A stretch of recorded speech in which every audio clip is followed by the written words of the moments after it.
والصلاة والسلام على سيدنا محمد وعلى آل بيته الطيبين الطاهرين وعلى صحابته الغر الميامين أمناء دعوته وقادة ألويته، وارض عنا وعنهم يا رب العالمين. اللهم أخرجنا من ظلمات الجهل والوهم إلى أنوار المعرفة والعلم، ومن وحول الشهوات إلى جنات القربات. أيها الإخوة الكرام، النبي عليه الصلاة والسلام حينما قدم المدينة مهاجرا، من في المدينة؟ يؤكد العلماء أن فيها الأوس الذين آمنوا مع رسول الله، وفيها الأوس الوثنيون، أوس مؤمنون وأوس وثنيون، وفيها الخزرج المؤمنون، وفيها الخزرج الوثنيون أربعة، وفيها الأعراب، وفيها الموالي، وفيها اليهود، وفيها النصارى. في أول خطاب له صلى الله عليه وسلم في المدينة المنورة افتتح خطابه فقال: أهل يثرب أوس وثنيون وخزرج وثنيون ومسلمون ويهود ونصارى وأعراب وموالي، أطياف لا تعد ولا تحصى. قال: أهل يثرب أمة واحدة، سلمهم واحدة وحربهم واحدة، لليهود دينهم ولنا ديننا. أخواننا الكرام، هذا أرقى مفهوم يحتاجه المجتمع الدولي اليوم. ما هذا المفهوم؟ مفهوم المواطنة. مفهوم المواطنة، أهل يثرب بكل أطيافهم وأديانهم وانتماءاتهم وتياراتهم وطوائفهم وأعراقهم، كل هؤلاء أمة واحدة، سلمهم واحدة وحربهم واحدة.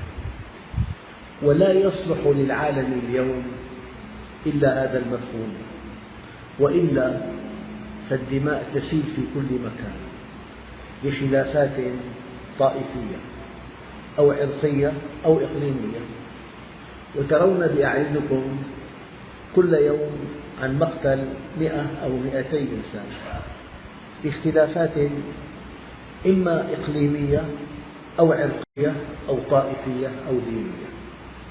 فهذا النبي الكريم جاء بهذا المفهوم الذي يحتاجه العالم اليوم، مفهوم المواطنة. لذلك أي مجتمع يقيم هذا المفهوم في حياته، هذا المفهوم مطبق في المجتمعات الغربية، أطياف عديدة لكن يجمعهم وطن واحد وأهداف واحدة. وما أحوج المسلمين اليوم إلى هذا المفهوم. أخواننا الكرام، حينما يكون هناك أطياف متناحرة في مآسي، والعالم اليوم العربي مفعم بالحروب الإقليمية والطائفية والمذهبية، والقتلى يموتون بالمئات كل يوم لنقص هذا المفهوم، مفهوم الأمة الواحدة، مفهوم السلم الأهلي، مفهوم التعايش، مفهوم المواطنة. التعايش، سلم أهلي، مواطنة، هذه المفهومات يحتاجها العالم اليوم، وقد جاء بها النبي عليه الصلاة والسلام قبل 1400 عام. فلذلك بعضهم قال، والكلمة رائعة: نتعاون فيما اتفقنا ويعذر بعضنا بعضا فيما اختلفنا. يعني دائما بين أطياف المجتمع خلافيات، لكن هذه الخلافيات لا ينبغي أن ترقى إلى مستوى الصراع أو القتل أو سفك الدماء. هذا الشيء ينبغي أن نتجاوزه كليا. لك أنت مكان بهذا الوطن وأنا لي مكان، في عندنا قوانين تنتظم علاقاتنا، في عندنا حقوق نطالب بها، في عندنا واجبات نؤديها، وكل إنسان علاقته مع الله يختارها هو. العلاقة مع الله خاصة بينك وبين الله، أما العلاقة مع أخيك المواطن تنتظمها مفهومات المواطنة أو السلم الأهلي أو التعايش. فيا أيها الإخوة الكرام، هذا الدين من عند الله، قال وأطيعوا الله ورسوله وأولي الأمر منكم، أمر إلهي. ولا تنسوا أيها الإخوة أن كل أمر في القرآن الكريم يقتضي الوجوب، كل أمر في القرآن الكريم يقتضي الوجوب. من هذه الأوامر وأطيعوا الله والرسول وأولي الأمر منكم. من هم أولو الأمر؟ الإمام الشافعي يقول أولو الأمر هم العلماء والأمراء معا. العلماء يعلمون الأمر والأمراء ينفذون الأمر، يعني سلطة تشريعية وتنفيذية في قضائه. العلماء يعلمون الأمر، يعلمونه للناس، ينقلونه للحكام، والأمراء ينفذون هذا الأمر الإلهي. فلذلك هذه يثرب أطياف متعددة جدا، يهود، نصارى، موالي، أعراب، أوس مسلمون، أوس غير مسلمين، وثنيون، خزرج مسلمون، غير مسلمين. هذه الأطياف المتعددة جمعها النبي عليه الصلاة والسلام فقال أهل يثرب أمة واحدة، سلمهم واحدة وحربهم واحدة، ولليهود دينهم ولنا دين. إذا أنت حينما تسكن في بلد أو في وطن ينبغي أن يكون انتماؤك له، والانتماء داخل بديننا. والأصح أنني أقول حينما قال الله عز وجل إنما المؤمنون إخوة، إنما أداة قصر، إنما المؤمنون إخوة، وما لم يكن انتماؤك إلى مجموع المؤمنين فلست مؤمنا. نحن ما في عندنا بالدين انتماء إلى فقاعات. الآن في طوائف وفي أحزاب وفي أطياف وفي أديان متعددة، في الدين مذاهب متعددة وخلافات لا يعلمها إلا الله. هذه الخلافات تفتت الأمة، ولذلك جاء هذا المفهوم، مفهوم المواطنة، أو إن شئت سميه مفهوم السلم الأهلي، أو إن شئت سميه مفهوم التعايش. هذه المفهومات الثلاثة أصل في هذا الدين العظيم.